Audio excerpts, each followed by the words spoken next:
할렐루야. 하나님은 우리를 끝까지 책임지십니다. 우리의 모든 것 되신 주님, 과연 그분이 어떠한 분인가, 이 찬송가가 그대로 알려주는 것 같습니다. 이제 우리가 더욱더 확신 있게 이 믿음의 찬양 계속 이어가겠습니다.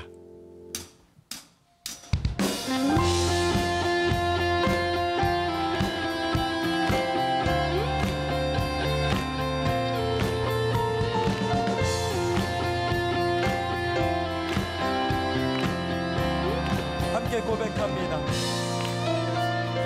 예수님은 누구신가? 우는 자의 위로와 없는 자의 풍성이며 잡힌 자의 녹임되고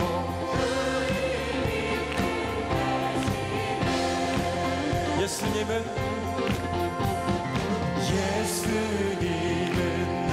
누구신가? 없는 자의 풍성이며 전한 자의 높음과 잡힌 자의 녹임되고 우리 기쁨. 할렐루야.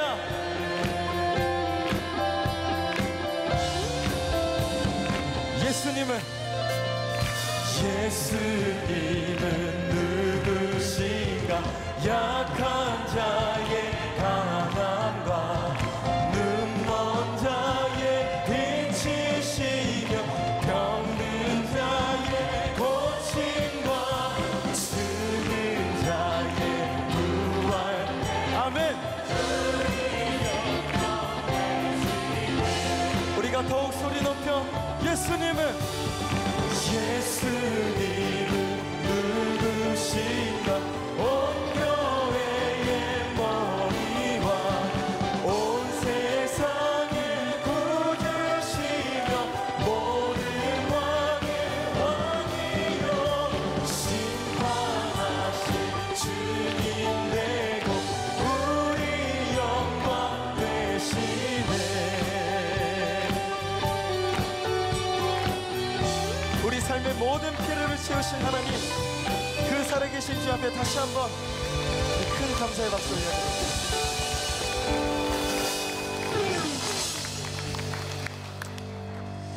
우리가 이 땅을 살다 보면 참 눈물 흘릴 때도 있고 지쳐서 모든 것을 포기하고 싶을 때도 있습니다. 그럴 때 우는 자의 위로가 되시고 잡힌 자의 노임이 되어주신 그 하나님, 그 하나님이 끝까지 우리를 책임져 주시는 줄로 믿습니다. 이제 우리가 믿음의 확신을 가지고 새로운 미래를 열어가신 하나님, 그 하나님을 믿는 믿음 안에서 우리 이 찬양 계속 고백했으면 합니다. 내가 걷는 이 길이 굽어도는 수가 있어도 내 심장이 울렁이고 가슴 아파도 내 마음속으로 여전히 기뻐하는 까닭을 하나님은 실수하지 않으시세.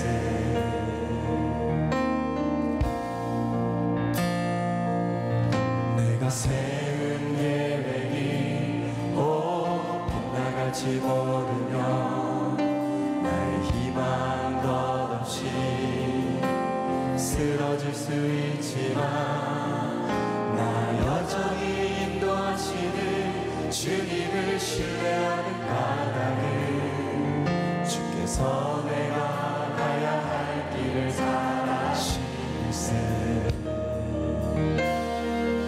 어두운 밤 어둠이 깊어 날이 다시는 밝지 않을 것 같아 보여도 내 시간 부여잡고 주님께 모든 것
없는 것 너무 많아서 너무 멀리 가물가물 걸을 거라고 분명히 오라. 나 절대 두려워하지 않을 것이다. 내 모든 걸 아신 하나님, 이 시간 전심으로 고백합니다. 차츰차츰 안개는 거치고 하나님 계신 빛이 뚜렷이 보이리라. 가는 길이 없고 어둠 때가 보여도 하나님을 실수하지 마. 믿음의 손을 들고 차츰차츰 안개는 거치고 하나님 지으신 빛이 뚜렷이 보이리라. 가는 길이 온통 어둠 때가 보여도 하나님 주께서 말씀하십니다. 너 기도를 멈추지 마라. 너 기도를 멈추지 마라. 내가 너에게 모든 상황을 바로 역전시키리니 너 기도를 멈추지 마라. 내가 잠시도 쉬지 않고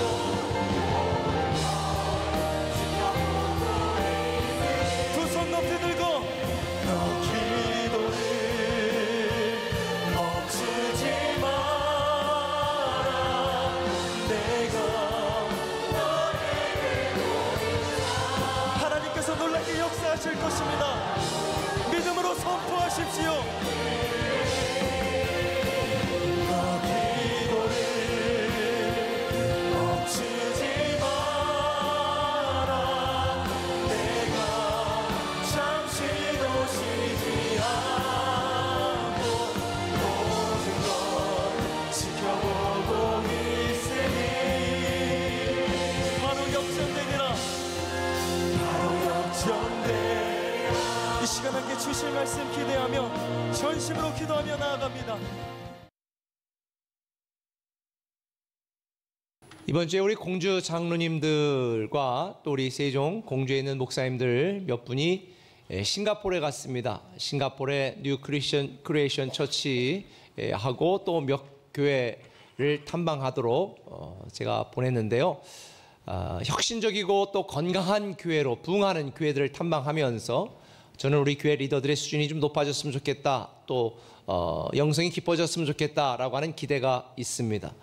제가 생각할 때는 한 교회의 수준은 그 교회의 리더의 수준을 뛰어넘지 못한다고 저는 생각하고 있기 때문에 그 교회의 수준이 높아지려면 리더들의 수준이 높아져야 된다고 생각을 합니다. 어느 단체든지 저는 마찬가지라고 생각을 합니다. 특별히 교회 리더들의 수준이 높아지는 것뿐만 아니라 저는 우리 교회의 모든 성도들의 영적 수준이 확 높아지기를 기대하고 있습니다. 그래서 앞으로 혹시 기회가 되어지면 우리 이스라엘의 성지에 가서 예수님이 말씀하시고 가르쳤던 그 장소에서 그 말씀을 우리가 함께 나누면서 좀 배워보는 그런 프로그램을 진행하면 어떨까라고 지금 계획 중에 있습니다. 제가 1996년도와 97년도 2년간에 걸쳐서 약 2달 동안 예루살렘 대학과 함께 진행하고 있는 텔 레호브 그 고고학 발굴 탐사 단원의 일원으로서 제가 탐사에 참여한 적이 있습니다. 그리고 2달 동안 있는 동안에 그곳에 있는 역사지를 연구했는데 요즘은 하도 목사를 안 믿어서 그게 또 뻥인 줄 알까봐 제가 이 수료증 여러분에게 보여드립니다. 그래서 2달 동안 있는 동안에 제가 이스라엘 역사 또 지리 문화를 연구를 했는데 그 중에 제가 가본 곳 중에서 한 군데 굉장히 인상적인 곳이 있었습니다. 그것은 가이사라 빌립보라고 하는 오늘 본문에 소개되어지고 있는 바로 그 장소입니다. 그곳에는 바위 틈에서 솟는 물로 인해 가지고 굉장히 물이 풍부합니다. 그리고 그 지역에서 위에 쪽으로 이 갈릴리 호수에서 한 40km 정도 위에 떨어진 곳인데요. 이 가이사랴 빌립보라고 하는 곳이 굉장히 아름다운 곳으로 유명합니다. 그곳에서 조금 더 위에 올라가면 그 유명한 헬몬산이 있어서 헬몬산으로부터 해발 2700m 이상이 되는 그곳으로부터 시작해서 흘러나오는 물과 가이사랴 빌립보에 솟아나는 물이 합해져서 밑으로 흐르면서 그게 갈릴리 호수를 이루게 되어지는 것입니다. 그런데 이 당시에 이 가이사랴 빌립보라고 하는 이 지역에 보면 저 커다란 동굴이 있는데요. 큰 절벽이 있고 거기에 동굴이 있는데 예수님 당시에 이곳에 판이라고 하는 신을 섬기는 이 신전이 동굴 안에 있었고 그 앞에는 로마 신전이 있었습니다. 지금 사람들이 있는 곳에 전에 보면 로마 신전터가 있고 또 그 벽에 보면 수많은 이런 구멍들이 있지 않습니까? 벽에 파놓은 구멍들이 보이는데 이곳에 각각 자기들이 섬기는 각각의 다양한 신들을 그곳에 모셔놓고 섬기는 말 그대로 우상 숭배의 중심지였습니다. 그러니까 지금도 가면 그것을 탐방하러 온 여행객들이 많은데 당시에도 판신을 섬기는 신전과 그 앞에 로마 신전과 그 어마어마한 그 절벽에 파놓은 이 조그만 곳에 모셔놓은 각각의 잡신들이 온갖 잡신들이 모여있는 그 가이사랴 빌립보를 예수님이 제자들과 함께 방문하시면서 수많은 우상을 섬기는 사람들을 보면서 예수님이 제자들에게 묻는 것입니다. 얘들아, 너희는 나를 누구라고 생각하니? 이렇게 묻는 것입니다. 그러니까 제자들에게 묻는 예수님의 의도는 분명합니다. 수많은 사람들이 섬기는 이런 다양한 잡신 중에 하나로 나를 생각하느냐, 아니면 너희가 나를 따랐는데 나를 누구라고 생각하느냐. 그때 나서기 좋아하는 베드로가 뭐라고 말했어요? 주는 그리스도십니다. 그러니까 예수님께서 뭐라고 말했어요? 참 잘했다라고 칭찬하지 않아요? 이 칭찬을 들은 베드로, 다른 제자들은 눈만 껌벅하고 대답을 못하고 있을 때에 자기가 주는 그리스도십니다 해가지고 칭찬을 들었으니까 예수님께서 아마도 이렇게 약속하기를 기대했을지도 모릅니다. 야, 내가 이 수많은 잡신들 중에 신으로 나를 인정하지 아니하고 나를 정말 메시아 그리스도라고 인정하니 내가 나중에 정권을 잡으면 한 자리 줄게. 요걸 기대했을지 몰라요. 그런데 예수님은 뭐라고 답변하셨나요? 31절에 한번 같이 읽어보겠습니다. 시작. 인자가 많은 고난을 받고 장로들과 대제사장들과 서기관들에게 버림받아 죽임을 당하고 사흘 만에 살아나야 할 것을 비로소 그들에게 가르치시되. 베드로의 기대와는 전혀 다른 말씀을 예수님이 하시는 거예요. 뭐 한 자리 준다고 약속할 줄 알았는데 예수님은 내가 이제 사람들에게 버림을 받고 고난을 당하고 죽을 것이다. 이게 웬 날벼락 같은 소리입니까? 그러니까 베드로가 뭐라고 말해요? 32절에 베드로가 예수를 붙들고 항변했다. 여기서 항변했다고 하는 헬라어 단어의 본래의 뜻은 뭐냐? 책망하다, 꾸짖다, 훈계하다, 이런 뜻을 가지고 있습니다. 우리라도 그렇게 했을 것입니다. 아니, 나는 어쩌라고? 예수님이 죽는다니 무슨 말입니까? 아니, 고난을 당하고 버림받는다고요? 우리가 지금 어떻게 예수님을 따랐고 생계까지 포기하고 예수님을 쫓아 여기까지 왔는데 그럼 우리는 어떡하라고 예수님 우리 포기하고 죽는다는 거예요? 말이 안 됩니다. 그러시면 안 됩니다. 그리고 예수님께 대들고 항변하고 꾸짖고 훈계하는 장면이 오늘 베드로의 반응입니다. 근데 여러분 놀랍지 않아요?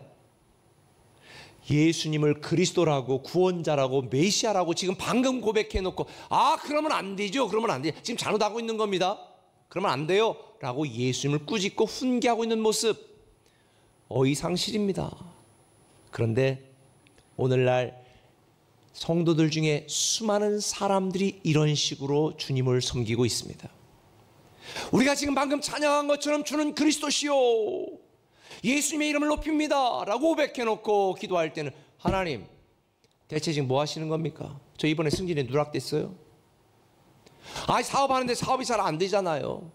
우리는 속색이고, 내가 지금 교회를 지금 1년 다녔습니까? 지금 30년을 다녔습니다. 대체 어쩌자고 이러시는 겁니까? 그래서 주일날에는 주님이 길을 못 핀대요. 성도들한테 하도 혼나가지고. 주일이면 뭐 여기저기서 주님에게 막 베드로처럼 항변하고 훈계하고 가르치고 꾸짖고 막 이런 성도들이 하도 많아가지고 주님이 주일에 어디 도망가고 싶은 심정일 것 같아요.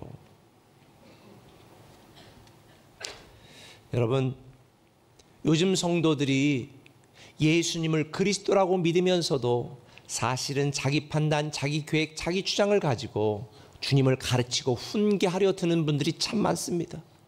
내 계획대로 안 되니까 너무나 당황스러운 거예요. 심지어 기도해도 기도가 이루어지지 않을 때 우리는 너무 속상한 거예요. 예수 믿고 헌신했는데 잘 안 되면, 내 뜻대로 잘 인생이 풀려가지 않으면 우리는 너무 분노하는 거예요. 베드로와 다를 바가 뭐가 있습니까? 근데 여러분, 이걸 꼭 아셔야 돼요. 제가 2019년도 여러분들에게 새로운 미래 시작을 말하면서 예레미야 말씀을 가지고 선포했지 않습니까?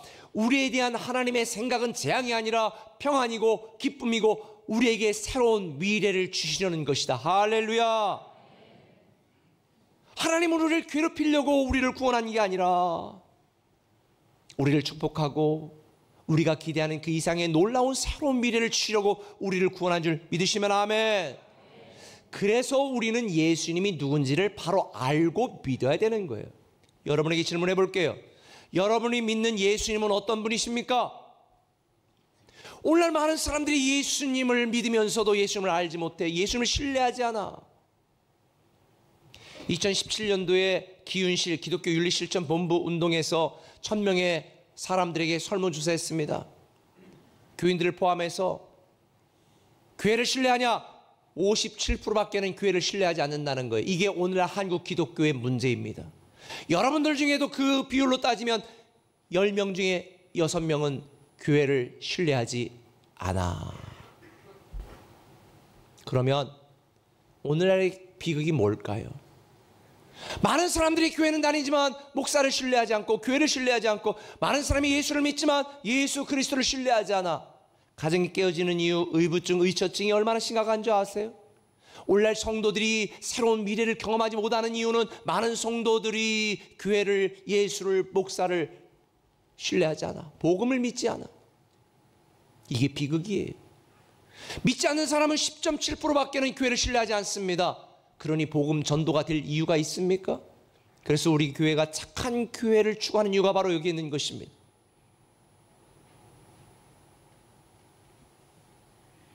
저는 여러분들이 예수님이 어떤 분인지를 확실히 알고 예수님의 계획을 바로 알고 그분을 따르고 믿고 신뢰하는 저와 여러분 되시기를 예수님의 이름으로 축원합니다. 그래야 새로운 미래를 시작할 수 있어요.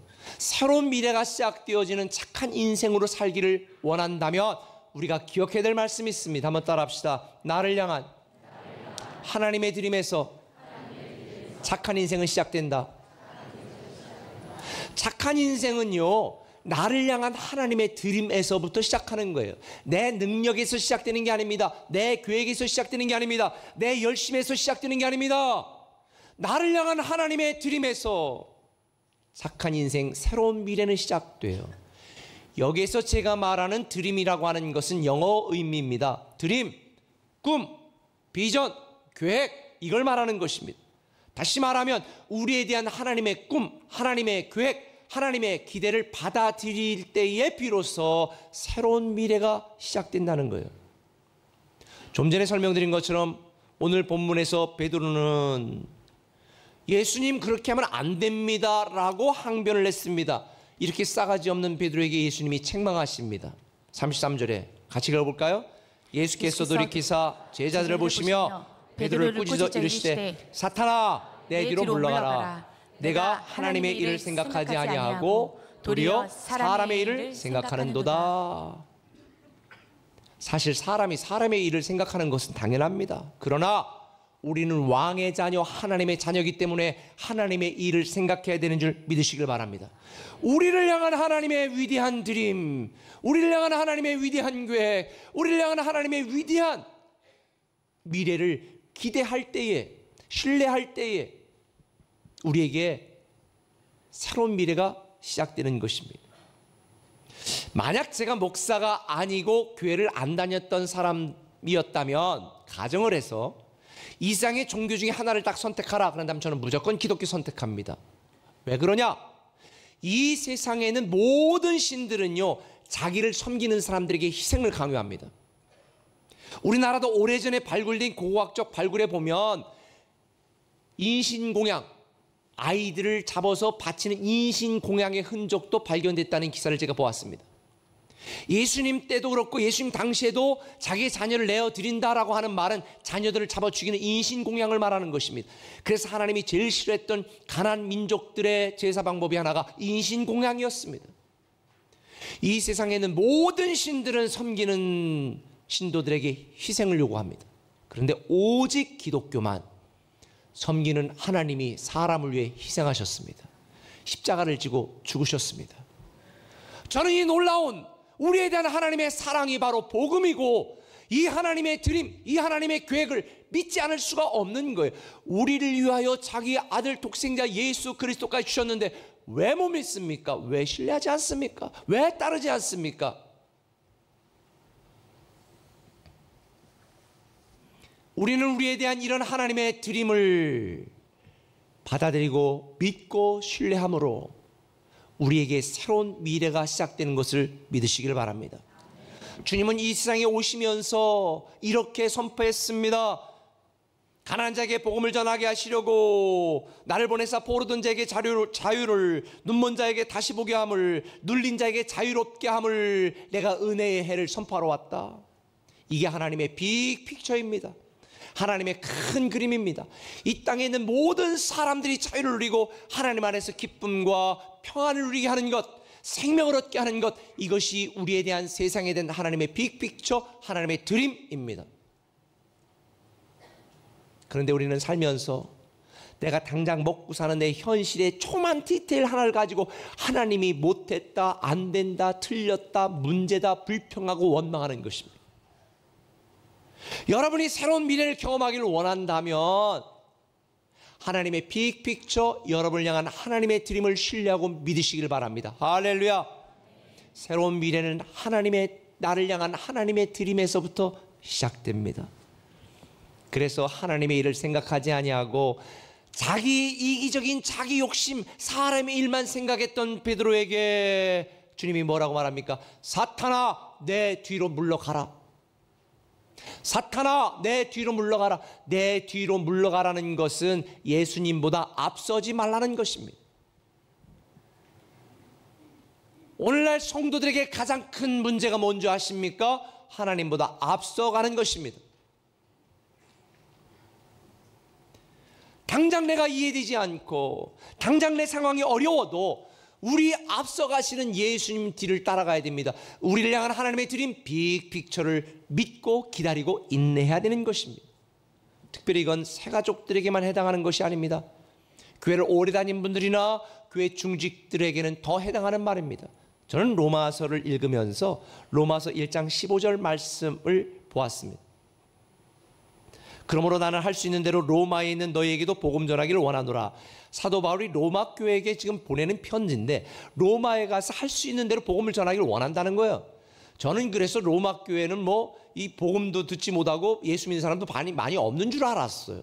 그런데 1장 8절에 이런 말씀이 있습니다. 읽어볼까요?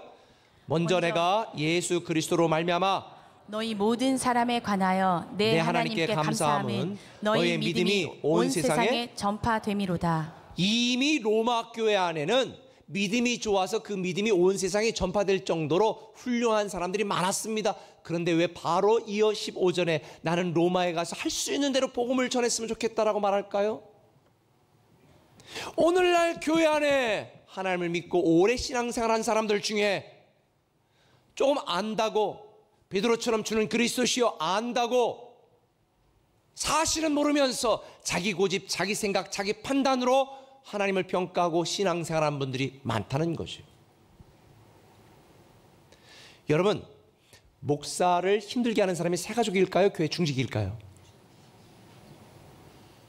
왜? 좀 안다고, 이제 좀 할만하다고, 내가 좀 많이 해봤다고. 우리 교회는 그런 분이 없으니까 하는 말이에요, 정말로. 그럼 예수님을 힘들게 하는 사람이 새 가족일까요? 교회 오래 다닌 사람일까요? 사랑하는 꿈의 가족 여러분, 우리는 현재 우리의 상황과 현실과 우리의 환경에 기준을 두고 하나님을 판단하고 평가하고 불평하고 원망하지 마시고 범사에 감사하시길 바랍니다. 우리를 향한 하나님의 드림, 우리를 향한 하나님의 빅픽처를 여러분이 믿으시고 기다리시면 하나님의 때에 하나님의 방법으로 하나님께서 새로운 미래를 열어가시리라 확신합니다. 혹시 여러분들 중에 나는 지금 잘하고 있어 라고 느끼는 분들이 있다면 그때가 바로 더 겸손히 주님의 말씀을 기대하고 주 앞에 무릎을 꿇을 때입니다. 저는 이렇게 생각합니다. 성도들에게 있어서 최악의 죄는 윤리도덕적인 죄가 아니라 하나님의 드림을 받아들이지 못하는 죄, 우리를 향한 하나님의 계획과 하나님의 의도에 미치지 못하는 죄, 하나님의 우리에 대한 생각을 부인하고 내가 살고 싶은 대로 사는 죄가 최악의 죄라고 생각합니다. 제 주변에 많은 목사님들, 제 친구들이 말합니다. 안 목사 그만해라, 그러다 죽겠다, 좀 쉬어라, 많이 했다 아이가. 그러나 저는 이렇게 생각합니다. 현재 안희묵이 지을 수 있는 최고의 죄는 여기까지, 지금까지 이만큼 했다고 생각하는 죄. 주님은 말합니다. 죽도록 충성하라는 거. 지금까지가 중요한 게 아니라 지금부터 하나님 앞에 내가 얼마나 더 최선을 다하여 복음을 위하여 주를 위하여 내가 살아낼 수 있을까? 이게 제가 갖고 있는 가장 큰 저에 대한 도전입니다. 저는 여러분이 여러분의 삶 가운데 하나님의 은혜로 여기까지 왔다면 지금 여기에 이 순간에 이 믿음의 이 축복에 만족하지 마시고 거룩한 욕심을 가지고 하나님을 향하여 복음을 위하여 정말 최선을 다하는 여러분이 되시기를 예수님의 이름으로 축원합니다. 우리를 향한 하나님의 놀라운 드림, 그 계획은 상상 그 이상이거든요. 그런데 왜 오늘날 많은 성도들이 이런 하나님의 드림이 우리의 현실의 삶 가운데 현실이 되지 못하도록 현실이 되는 경험을 하지 못할까요? 교회는 오래 다니는데 왜 살아계신 하나님의 그 놀라운 능력을 경험하지 못할까요? 이유는 한 가지입니다. 기도하지 않아서. 여러분, 오늘 본문 다음 장면에 한 사건이 생기는데요. 귀신이 들려가지고 죽으려고 하는 그 아이를 고쳐달라고 하는 한 아버지의 요청이 등장해요. 그런데 이 아버지가 제자들에게 데리고 왔어. 근데 제자들이 고쳤어요? 못 고쳤어요? 못 고쳤어.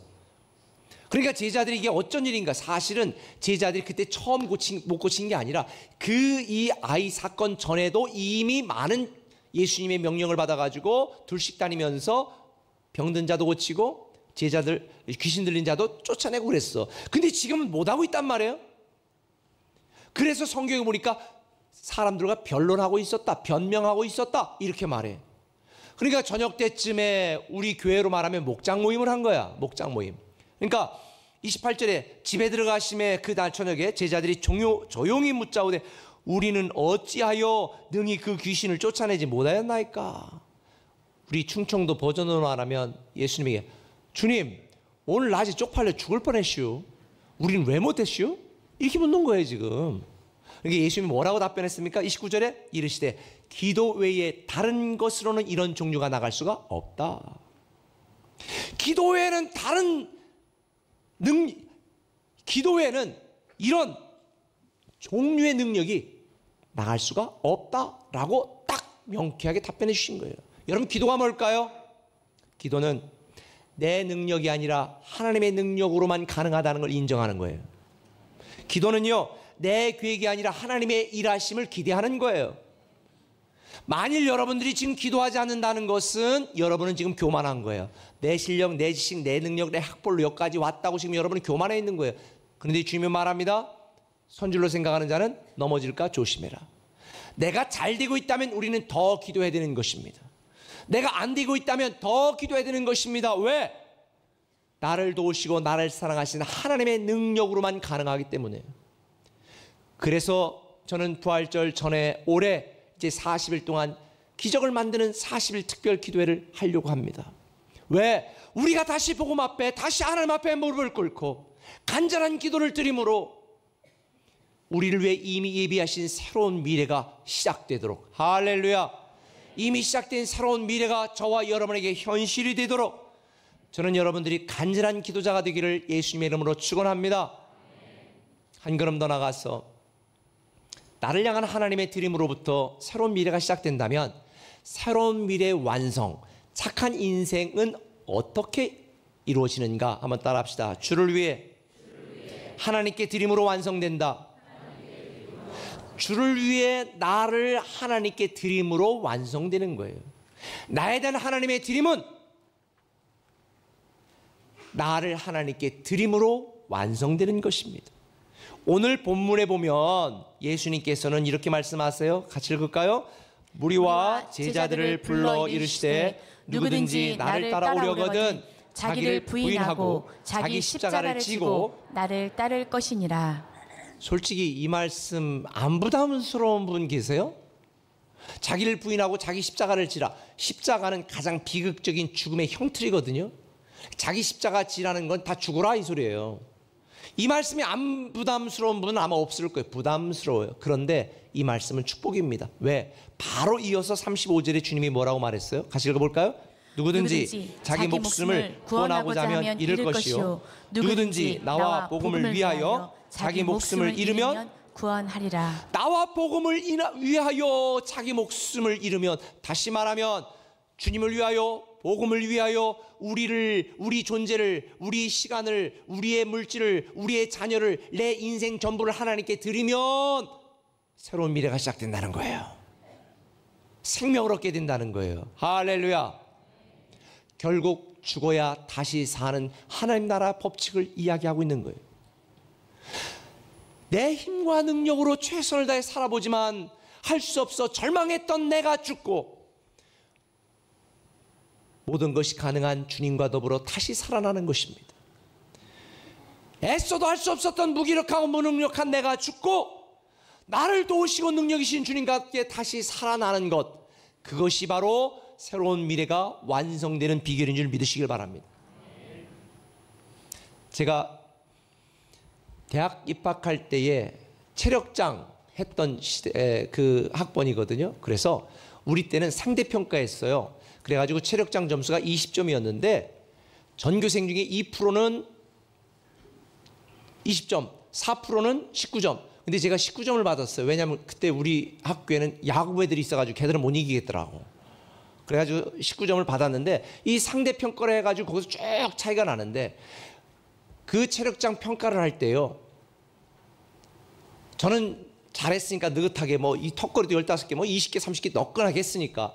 그런데 공부만 하는 애들이 턱걸이를 하는데 4개 하고 5개를 못해. 5개를 하는데 여자들은 매달려 있는데 그 인상을 쓰며, 기억나세요? 그때 제가 기다리고 앉아가지고 그걸 쭉 보면서 참 애쓴다. 아니 그때 그 인상을 쓰고 그리고 그 점수 1점으로도 받으려고 매달려 있는 사람들, 친구들을 보면서 저는 오늘날 성도들의 모습을 생각합니다. 살아보려고 얼마나 발버둥치고 애쓰고 있는지 우리 서로 다 알잖아요. 정말 최선을 다 살고 있잖아요. 그런데 우리가 원하는 결과가 나오지 않잖아요. 얼마나 속상해요. 그래 스스로 포기하는 사람도 있고 좌절하고 낭망하는 사람들도 있어요. 여러분 꼭 기억하셔야 돼요. 내 힘과 능력으로 우리가 꿈꾸는 인생을 살 수 없습니다. 나를 사랑하셔서 이 땅에 오신 예수 그리스도의 은혜와 그분의 사랑과 다시 부활하신 그분의 능력이 아니고는 우리는 새로운 미래를 완성할 수가 없어요. 그래서 우리는 내 모든 것을 다 주님께 내어드려야 되는 것입니다. 내 힘 빼고 내 계획 다 내려놓고 내 인생을 책임지는 주님께 내 자녀도 맡기는 거예요. 여러분 자녀 여러분 뜻대로 어느 대학 가라 이거 해라 말 안 들으면 그냥 맡기세요. 여러분이 가라고 하는 대학 안 가고 다른 대학 가도 하나님이 책임지시면 더 잘 될 줄 믿습니다. 그게 내어 맡김이고 내어 드림이에요. 우리가 하나님께 나를 내어 드릴 때만 하나님이 책임지시는 거예요. 좀 전에 말씀드린 것처럼 귀신 들린 자녀를 둔 아버지가 예수님께 왔어요. 그러면서 말하는 거예요. 22절에 귀신이 그를 죽이려고 자주 물과 불에 던집니다. 무엇을 하실 수 있거든 우리를 불쌍히 여기사 도와주옵소서. 여러분, 자녀가 있는데 애가 물만 보면 빠져 죽으려고 들어가고 불만 보면 막 불구덩이로 죽으려고 들어가면 이 부모의 마음이겠습니까? 차라리 같이 죽자, 아마 이런 마음이었을 것 같아요. 그래서 아이 아버지는 지푸라기라도 잡는 심정으로 제자들에게 왔는데 못 고쳤어. 그래, 주님을 만나자 이렇게 말합니다. 주님, 뭘 할 수 있거든 좀 도와주세요. 지푸라기라도 잡는 심정으로 주님께 간청하는 이 아이 아버지를 본 주님께서 이렇게 믿음의 확신을 줍니다. 예수께서 이르시되 할 수 있거든, 할 수 있거든이 무슨 말이냐? 믿는 자에게는 능히 하지 못할 일이 없느니라. 할렐루야. 여러분, 주님께는 능치 못할 일이 없습니다. 모든 게 가능합니다. 그래서 모든 게 가능한 주님께 나와 내 자녀, 내 인생을 다 내어드려야 되는 것입니다. 주님께 내어드리는 것은 손해보거나 부담스러운 게 아닙니다. 우리를 향한 하나님의 드림이 완성되고 현실이 되도록 만드는 유일한 방법입니다. 우리를 하나님께 내어드릴 때 새로운 미래가 시작되고 치유 회복이 만들어지는 줄 믿습니다. 근데 이런 축복이 현실이 되는 데에 전제 조건이 하나가 있어요. 다시 한번 읽어볼까요? 아까 부담스러운 말씀 34절 시작. 누구든지 나를 따라오려거든 자기를 부인하고 자기 십자가를 지고 나를 따를 것이니라. 여기서 부인하다라고 하는 이 헬라어 단어 아파르네오마이라고 하는 단어는 거절하다는 뜻이 있어요. 다시 말하면 하나님께 내 전부를 내어드리지 못하도록 만드는 내 의지, 내 감정, 내 이기심, 내 죄악, 내 자존심을 거절하라는 거예요. 또 이 단어에는 이런 뜻도 있습니다. 내 것이 아니라고 부인하다. 내 거 아니야 라고 부인하다는 뜻이에요. 그러니까 자기를 부인한다는 것은 한마디로 이거예요. 내 인생은 내 게 아닙니다. 누구 겁니다? 주님 겁니다. 내 인생은 내 게 아니고 내 자녀는 내 게 아니고 내 물질은 내 게 아니고 내 지금의 직위는 내 게 아니고 다 누구 겁니다? 주님 겁니다라고 고백하라는 거예요. 한마디로 말하면 내가 사는 게 아니라 예수로 사는 것. 다시 말하면 예수 그리스도에게 내 인생의 통치권을 내어드리는 것. 이게 바로 자기를 부인하는 것입니다. 내 인생의 통치권을 예수 그리스도께 내어놓지 않고 어떻게 예수를 그리스도라고 부를 수 있습니까? 예수 그리스도에게 내 인생의 주도권을 넘기지 않고 어떻게 그분에게 나를 책임져 달라고 말할 수 있습니까? 나의 최선은 다하지만 내 모든 인생의 통치권과 주도권을 누구에게? 예수 그리스도에게 넘겨주시길 바랍니다. 오늘 많은 사람들이 귀신 들린 아이 아버지처럼 불신과 절망에 익숙하고 의심에 사로잡히고 무기력함에 빠져 있습니다. 그러나 자기를 부인하고 자기 십자가를 지면 새로운 미래가 시작되는 줄 믿으시면 아멘. 이걸 알았던 아이의 아버지는 바로 예수님의 말씀을 듣고 회개하고 이렇게 고백합니다. 24절에 곧 그 아이 아버지가 소리를 질러 이르되 내가 믿나이다. 나의 믿음 없는 것을 도와주소서. 자기의 모든 통치권을 예수님께 딱 넘겨드리고 예수님에게 주도권을 드렸을 때에 그 아이는 다시 살아나고 회복되고 치유된 줄 믿으시면 아멘. 근데 여기서 한 가지 26절에 보면요, 귀신이 소리 지르고 아이로 심히 격려를 일으키게 하고 나가니 그 아이가 죽은 것 같이 되어 많은 사람이 말하기를 죽었다. 전 여기서 이 생각을 했어요. 아니 딱 고쳐졌으면 바로 그냥 쌩쌩해가지고 할렐루야 예수님 찬양 뭐 이래야 되는데, 아니 예수님이 고쳐주고 귀신이 나갔다고 그러는데 지금 어떻게 했다? 죽었다. 죽은 것처럼 보인 거예요. 아하, 우리가 기도하고 하나님께 나를 내어드리고 새로운 미래가 이미 시작되었지만 사실 우리에게 아무 일도 일어나지 않을 수도 있다. 그래서 성경은 뭐라고 말해요? 기도하고 기대하며 기다리라는 거예요. 왜? 하나님의 역사는 하나님의 때에 이루어지거든요. 오늘 27절에 예수께서 그 손을 잡아 일으키시니 사람들이 죽었다 할 때 잡아 일으키시니 일어난 거예요. 여러분이 기도하고 아무런 일이 생기지 않고 여러분이 하나님을 믿고 내어드렸는데도 아무런 상황의 변화가 없다. 기다리세요. 하나님의 때 이루어지는 줄 믿습니다. 제가 이거를 아주 절실하게 깨달은 게 있어. 가끔 여행을 하거나 외부에 가서 호텔에 잘 경우가 있으면 우리 집은 뭐 뜨거운 물 차가운 물 탁 하면 탁 알아. 근데 호텔은 뭐 하다마다 이 수전 기계가 좀 다양하니까 어느 쪽이 뜨거운 물이 어떻게 해야 될지 잘 몰라. 이쪽인가 하다 보면 찬물이요, 이쪽이다 보면 찬물이 이상하다. 왔다 갔다 어느 때 갑자기 그냥 뜨거운 물이 확 나와. 한번 될 뻔했어. 그래서 제가 깨달은 거예요. 한 번 했으면 좀 기다려. 뜨거운 물 나올 때까지 기다려. 뜨거운 물이 금방 오냐고. 뜨거운 물 표시되어 있으면 좀 기다려. 그러면 나와. 그런데 뜨거운 물을 했는데도 안 나온다고 이쪽 저쪽 하다가 괜히 몸만 돼요. 우리가 하나님께 맡기고 내어드리고 기도했으면 좀 기다리세요. Take time. 그럼 하나님께서 새로운 미래를 시작하실 줄 믿습니다. 구원의 시작, 새로운 미래의 시작은 나를 향한 하나님의 드림에서 시작하고 그 하나님의 드림이 나의 삶의 현실이 되고 현재가 되고 나의 삶이 되도록 만들려면 나의 전 존재와 내 가진 모든 것과 내 생각 계획까지 하나님께 주를 위해 드리시길 바랍니다. 주님께 내어드림이 새로운 미래의 완성입니다. 한번 따라해 봅시다. 하나님의 드림은 나의 드림으로 이루어진다. 여기서 나의 드림은 헌신을 의미하고 하나님에 대한 사랑을 의미하고 섬김도 의미하겠죠. 여러분이 자기를 부인하고 자기 십자가를 지고 정말 여러분의 인생의 통치권을 주님께 넘겨드리며 하나님이 여러분을 책임지시고 여러분에게 새로운 미래가 시작되기를 예수님의 이름으로 축원합니다.